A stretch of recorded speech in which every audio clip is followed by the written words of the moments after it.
things that Germans do that just makes more sense. Thank you for watching, and don't forget, you are amazing.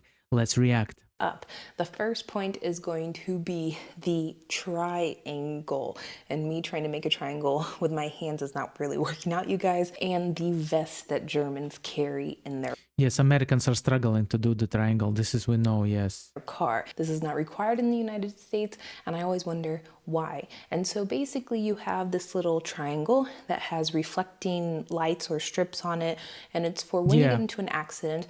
I think you go like 200 steps down the road, you put the little triangle down so people are aware that there is an accident ahead, that there might be people walking around, that there might be debris somewhere, there might be oil spilt somewhere, so people just have a warning of, hey, be alert and be aware. And this also goes for the vests that you keep in your car as well. They're usually these orange or yellow vests that you we don't have this vest, but we have triangles though. You cannot pass like the technical check of the car in Latvia if you don't have the triangle, basically. Imagine this. But the vests, we don't have the vest.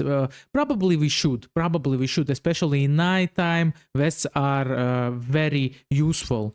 wear in case of an accident. I believe they have reflecting stripes on them as well. And when you're looking at how accidents are handled and how road safety is handled, it's taken like up a notch. I feel like because of the unbegrenzt, you have no speed limit on the Autobahn in some instances.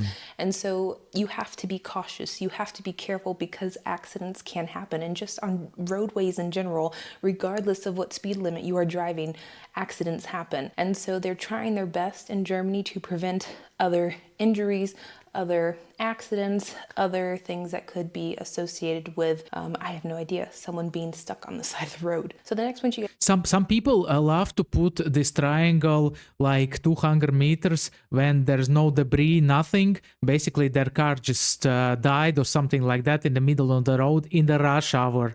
And they put 200 meters and everybody has to squeeze. We have very narrow roads. And when I see it, I'm like, oh my gosh, please use your brain. You know, you don't have to put the triangle so far, you know, by the book. Just put it a bit farther, okay? It's going to be something that I found to be extremely funny when I first got to Germany. Extremely now funny. It's pretty normal, but when get ready, now it's going to be something very unusual. I first got here and I was driving on the Autobahn, I remember like a Volkswagen Passat or a Skoda Octavia, I think they're called, coming up behind me, and there was a hitch. And on that hitch, they were towing a little. You saw her face when she said about the hitch. Look at this face. She was how Americans react to Germany when they see unusual things. They were towing a little camper, a little sleeper, and I was just like, what in the world? And they were Richtung Gardasee, wahrscheinlich für the Familienurlaub, and I was like, what the heck is this? A car, a multifunctional family automobile is pulling a camper behind them? In the United States, we do not do this. Like, the association of towing does not relate to family vehicles or sedans or four-door compact hatchback station wagon vehicles. It just, they have more of camper vans in America as far as I'm concerned, but the camper vans are expensive. God damn, they're expensive. You know, it's cheaper to buy this towing thing, you know, towing van, and just go with it, you know. Does not happen. You usually have a truck, a big old working van, or an SUV, because you need the Super Duty King Ranch limited edition 4x4 lifted 2730 Rams with you need all of you need all of these things to be able to tow. And it's just not even in the back of Americans' minds or even at the front of Americans' minds to tow something with their tiny Toyota Corolla. But I think, listen, European cars, especially German cars, are built different, okay? This makes sense because it allows you to do a lot more with your vehicle. The practicality of your vehicle in Germany, I feel like you get a lot more use out of your vehicle than you do in the United States. So the next point, you guys, is going to be hard for me to explain. This is, I can guarantee you, as a person who is riding a German car, I have like Opel. I don't know, Opel is like Austrian or German, but in the same time, I can tell you one thing for sure. most of the cars in Latvia are from Germany, and we have this sales pitch when you buy a car. It's written straight out of Germany. Explain it to you guys, but I hope you understand where I'm coming from, and it's going to be the general speed limits in specific areas here. I find this to be a really cool concept. I feel like it makes sense. At first, I really thought it was very confusing. I still find it to be very confusing because I don't drive that often, but I feel like if I did, it would be a lot easier than in the United States. In Germany, I feel like you drive based on general signs and a general base understanding of like these are the rules and this is what happens. And these rules are usually on signs that have specific symbols, numbers, or pictures on them. And so for general speed limits, I think when you're driving into a yellow sign that has a city or a district name on it, I think you have to either go 50 or 30. I don't know which one it is, you guys. I know that it's lower though. And then once you drive out of that city or district, Probably 50. In Latvia, we have 50. I think in Europe overall, it's most of the places we have 50 in the cities. there'll be another little sign with a line through it, which means you are leaving now, and then you can speed up, usually to around 100 kilometers per hour. I could be wrong, like I said, and I might correct myself if I am wrong. And if you drive into a city, like a main city, I think it's either 30 or 50 as well. And then when you get into the Autobahn, they have signs that have, lines through them. That means you can go as fast as you want. But generally speaking, you drive like 100 or 120. And then if there's a sign that says 80, you slow down. But it's like, you just know these things. You don't really need the signs. Like some signs advise you what to do, but it's not based, like, I don't know how to explain it to you guys. Like I feel like Germans know what I'm talking about, but Americans won't know, because when you're in the United States, it's like 45 here, 35 here, 50 here, 65 there, 70 there, and it's constantly changing, and you don't know. You have no clear understanding of how fast do I drive here, or how fast am I allowed to drive here? It's ever changing. And in Germany, that's not the case. And Mike, he was a little confused when he first came to the United States and was driving, because he was like, well, how fast do I go here? And I'm like, oh, it's 45. And he's like, but how do you know that? I said, oh, there's a sign that says 45, and until you see the next sign, that's how it works. And he's like, but what? In Latvia, we have this thing, we have a sign, and the speed limit, basically the sign is till the next crossroads. After the next crossroads, the sign is cancelled, basically. If, for example, we are on the road which is 50, and then on this road we have a sign 30, then we go 30 till the next crossroads, yeah? After the next crossroads, 30 is cancelled, something like that. What happens if, like, you drive into a city and you don't change? And I'm like, no, you just drive whatever this little sign is. And he's like, but they're not all consistent. And I'm like, no, every place is different. So the next point is going to be Pfand, you guys. And this is something that I've talked about all the time on my channel, but I feel like in 2022, they implemented a new rule / law / legislation, regulation. And it is that I think every plastic container up to 3 liters has to have Pfand on it. Or it might be every container, but I'm pretty sure it's every plastic container. When you buy something, you pay a deposit on it, and you get that deposit back when you return the bottle. And the reason I think this is such a good idea is because... But some companies are cheating in Latvia. We have the deposit system, and they are taking the bottles, and after you basically deposit the bottle, you get the check, right? And after you get the check, you can only buy with this check in their shop. And it's like, guys, this is my money. This is my money. I want it back. I don't want to buy nothing in your shop. It's cheating, I think. Because I think maybe it would help people in the United States take a second look at how much they are consuming, and it would actually make the plastic end up in the right spot. I feel like littering is a big thing everywhere in the world. I've seen it happen in Germany, I've seen it happen in the United States. In UK. But I do feel like in the United States, we are so, how do you say, like, so removed from how much we consume, because it's just so normalized, and we have no real consequences for what we do. In Germany, it's like, I have to pay, or I pay 25 cents, and you may be thinking, oh, it's only 25 cents, but that 25 cents adds up. If you were to take all of the Pfand that I have collected since living in Germany, we would probably have like hundreds or thousands of euros that I have spent and like recollected for my plastic bottles, and that is a lot of money. Yes. And this is why I think it's a very good idea, because it makes people reevaluate how much they consume. The next point is going to be a little bit controversial, and there are some cons. First, when in Latvia they applied this deposit system, I was like very skeptical. But after a while, I understood this thing that she said that basically we have 10 cents for one bottle. And then I thought, okay, this is kind of spending my money. I'm wasting my money if I don't collect those bottles. And with the time, it just became a habit, and now it's like a normal for me. Aspects that I might make a video tailored to regarding this in the future, but I want to talk about the positive aspects of this point, and it is splitting kids up to go to different types of schools. Now, like I said, this is not a perfect system. It has its flaws. There have been studies about this. People have made videos about this, talking about the flaws of this system. But I do like the general idea that children can go to different levels of school or different pathways for education in Germany. There are 3 different options, I believe, that German children can take, and they're split up at an early age. They get pushed into those schools. Now, I will talk a little bit about the flaws, you guys, because I just can't not talk about this point.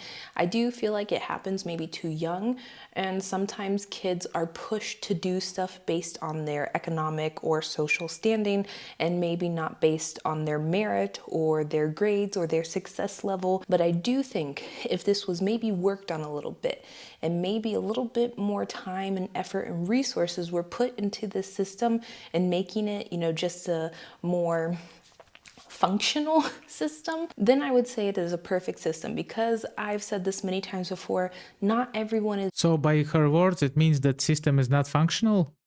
I wonder what she would say about the Latvian education system. Yeah, when we have 9 grades, and after 9th grade you can go to college, you get a profession, or you can study to all the 12 grades in a secondary school. Yes, finish 12 grades and go to university, and after university you get a profession.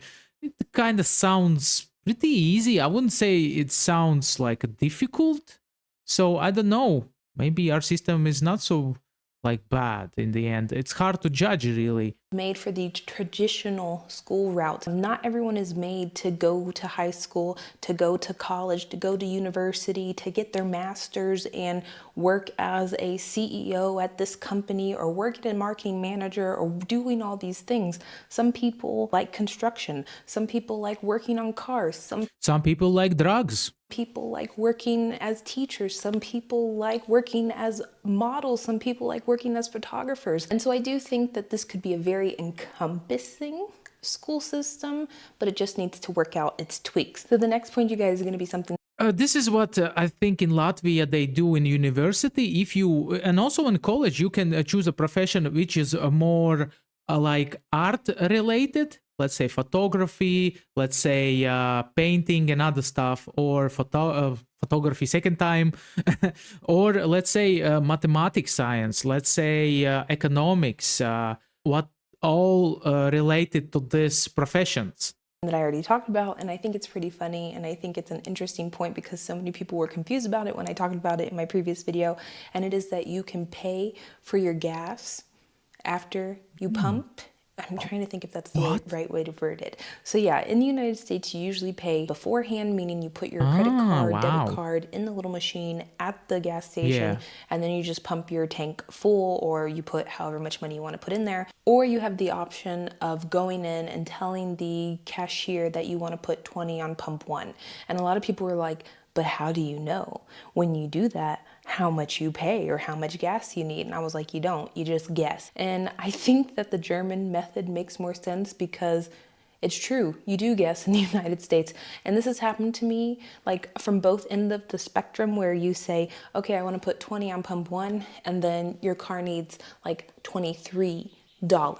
And it's like, it's not full. Like, it bothers me when I put so much money in the tank and then it's only like this small from being full. I don't know if I have an issue with this, but it really irks me. Or you have the other end of the spectrum where you put 20 bucks in and your car only needed $18.15. Then you gotta go into the gas station and get your $1.85 change back. And it varies from gas station to gas station. It's not like one umbrella rule that it's like, oh, you go into this gas station and get your change back. No, every gas station is different. I went into a gas station in the United States when I was visiting, and I was like, oh my gosh, I forgot to ask you, do I need to get my change after or does it automatically go back on my card? And he's like, you just come back in and I give you the change cash, even though you paid with a card. He said, but the gas station down the street, they don't do that. You just drive off and you get your change credited back to your card. And I was Oh, like, wow. what? How? Listen, we have this thing that some gas stations you can fill up the gas and then go pay, but some gas stations like Circle K, they ask for money in front. Basically, you pay and only then you can fill your car with the gas. I understand why they don't do it in the United States, you guys, and it's because so many people would steal gas, so many people would drive away. There aren't enough Yeah. honest people in the United States to make this happen. Too many bad apples ruin the bunch. So the last and final point, you guys, I feel like is going to have the biggest impact on the United States, or would have the biggest impact on the United States, and it is plastic bags not being allowed in a lot of retail stores in Germany. This is something that is quite interesting to me, and an observation that I've made over the years living here is that when a new law, regulation, or rule is implemented in Germany, as long as it's not too burdensome, if it helps the general population and it's not too hard to implement in your daily life, people are pretty chill when it comes to just rolling with the punches and going with the flow. And this is for Bring back the plastic bags. It was so nice back in the day when plastic bags were for free. They were everywhere. You go out, they are on the grass. You come home, they're on your bed, in your closet, everywhere. But nowadays, no more, because they removed plastic bags from the shop. Free plastic bags, unfortunately. for every aspect of life. And so plastic bags were banned and there was no uproar here. People weren't in the streets, protesting about the plastic bags or going crazy on social media about plastic bags. But I remember at certain McDonald's in the United States, they started charging 25 cents for extra sauces. Now it was because a lot of franchises, they had to A, pay for them themselves, and B, they were just trying to cut back on how much plastic they gave.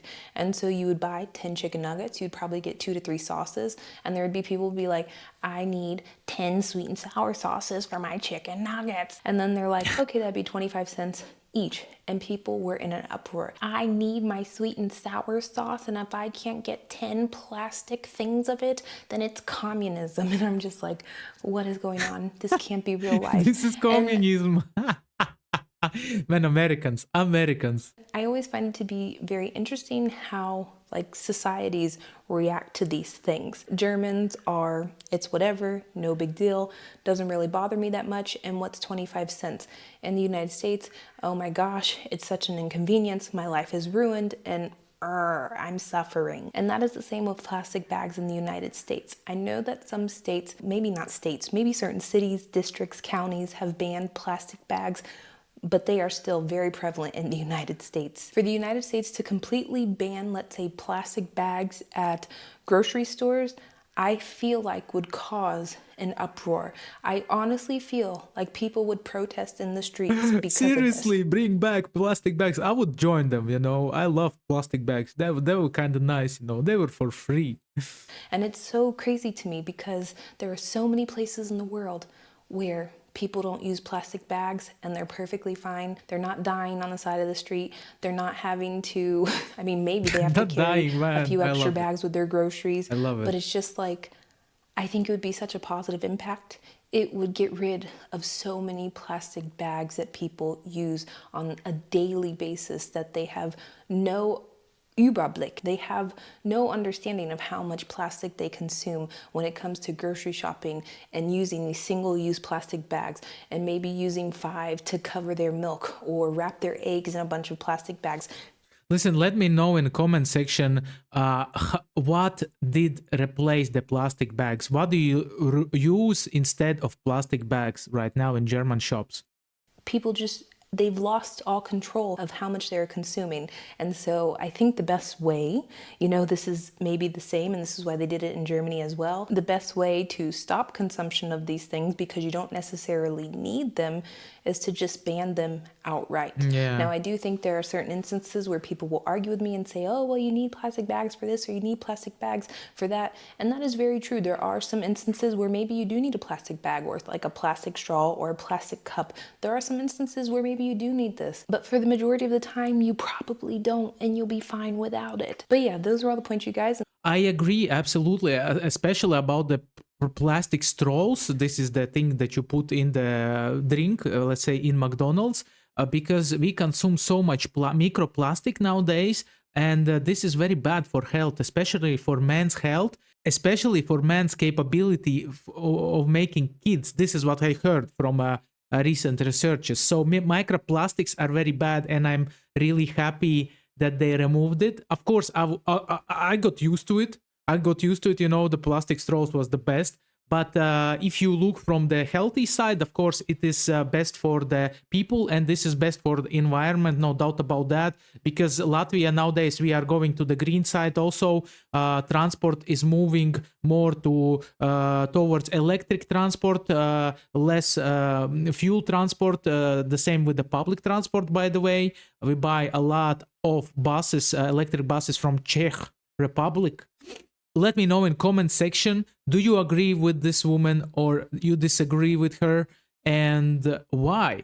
Okay, don't forget to like, subscribe, click the bell for notifications. See you next reaction videos. If you have something to suggest, let me know in comment section. Take care.